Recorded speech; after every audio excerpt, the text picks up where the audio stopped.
It's I've only recently discovered this, but it was actually 4.5 years ago. I had completely forgotten when it was that I saw him. I knew it was kind of roughly in the middle of a year, but I'd completely forgotten how many years it was since I'd kind of seen him to cure this unpleasant smoking thing. But I recently discovered it's 4.5 years, which has staggered me because, well, I don't think I've felt for a moment that I've actually been doing without anything. But for me to now realise it's 4.5 years since I've had a cigarette is quite staggering. I lied to Tim when I came to see him. I even at that point, even when I wanted to stop smoking, I lied and said that I was smoking 40 a day. If I'd been honest with Tim, I would have said it was 50 a day. So I absolutely bought 2 packets every day, and I bought a third packet as well and broke into it. So 50 cigarettes a day I was smoking. It's amazing. I can't now, thinking about it, I can't imagine how I found the time to smoke 50 cigarettes in a day. I'd had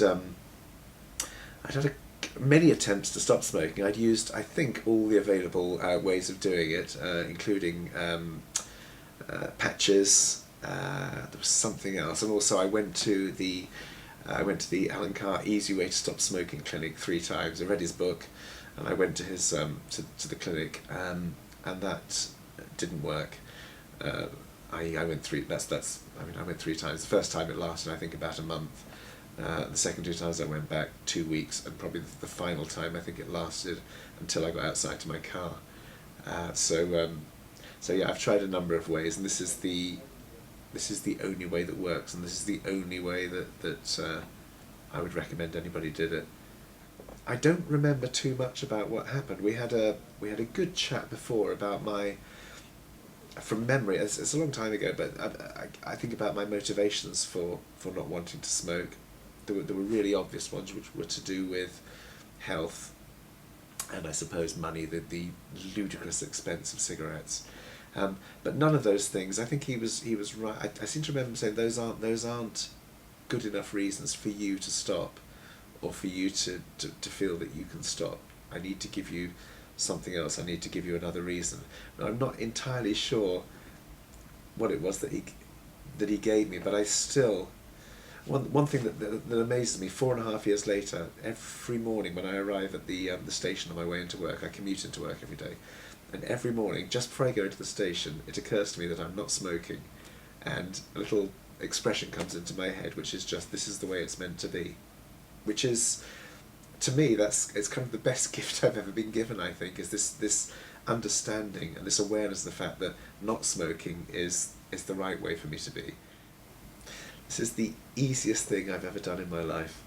I know I was so skeptical about the whole thing, and I wanted to stop for a number of reasons, but I thought it was going to be difficult, and I thought that regardless of how marvellous Tim's sessions turned out to be, that I would need to use quite a lot of willpower to keep myself off the cigarettes. And it's just been easy. I haven't once had to tell myself, no, you mustn't have a cigarette. It hasn't occurred to me to have a cigarette.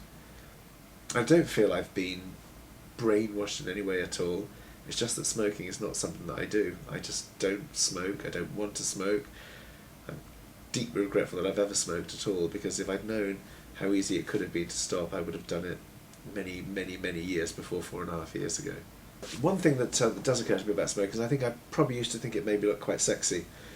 Smoking, I was thinking smoking is a good look, and what I do find now when I look at people smoking, I find it so comical. I feel sorry for them, but I find it hilarious. I think the notion of setting fire to this little white thing filled with tobacco and sucking smoke down into your lungs and then blowing it all out again is comical, and I can't believe that I did it, and it still kind of makes me laugh a little bit if I look at people doing it, because I just think, why are you doing that?